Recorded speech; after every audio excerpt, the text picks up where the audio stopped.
ఏమండి 12 lakhs వరకు tax లేదంటున్నారు, మళ్ళీ స్లాబ్ రేట్స్ అప్లై అవుతాయి అంటున్నారు, ఏంటది? ఇప్పుడు 12 lakhs ఉంటే ట్యాక్స్ లేదన్నారు. 12 lakhs లోపు ఉందనుకో ఈ స్లాబ్ రేట్స్ గురించి మర్చిపోవడమే, అసలు ఏంటో కూడా ఆలోచించాల్సిన పని లేదు. ఇప్పుడు 12 lakhs ఎబో ఉందనుకో ఎంత ట్యాక్స్ ఉందో క్యాలిక్యులేట్ చేయాలి కదా. సో మొత్తం ట్యాక్స్ ఎంత వస్తుందో తెలుసుకోవడానికి స్లాబ్ రేట్స్ పెట్టారనమాట. మరి 12,10,000 అయితే మొత్తం కట్టాలా? 10,000 కదా. 12 lakhs వరకు ఎంత ట్యాక్స్ వస్తుందో తెలుసా? 60,000 ట్యాక్స్ వస్తుంది.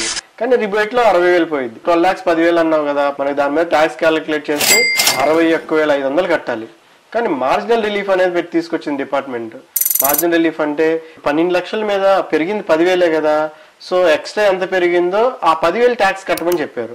అలా 60,000 పెరిగేంత వరకు 60,000 మాత్రమే, అంటే 12,50,000 పెరిగింది అనుకో 50,000 ట్యాక్స్ కట్టనన్నారు.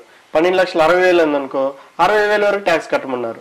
అదే 12,70,000 అయిందనుకో స్లాబ్ రేట్స్ ప్రకారం క్యాలిక్యులేట్ చేసి మొత్తం ట్యాక్స్ కట్టాల్సిందే. సో మార్జినల్ రిలీఫ్ అనేది 12,60,000 వరకు మాత్రమే వస్తుంది. మీ శాలరీ ఎంతో కామెంట్ బాక్స్ లో కామెంట్ చేయండి. మీరు ఎంత ట్యాక్స్ కట్టాలో మేము చెప్తాం.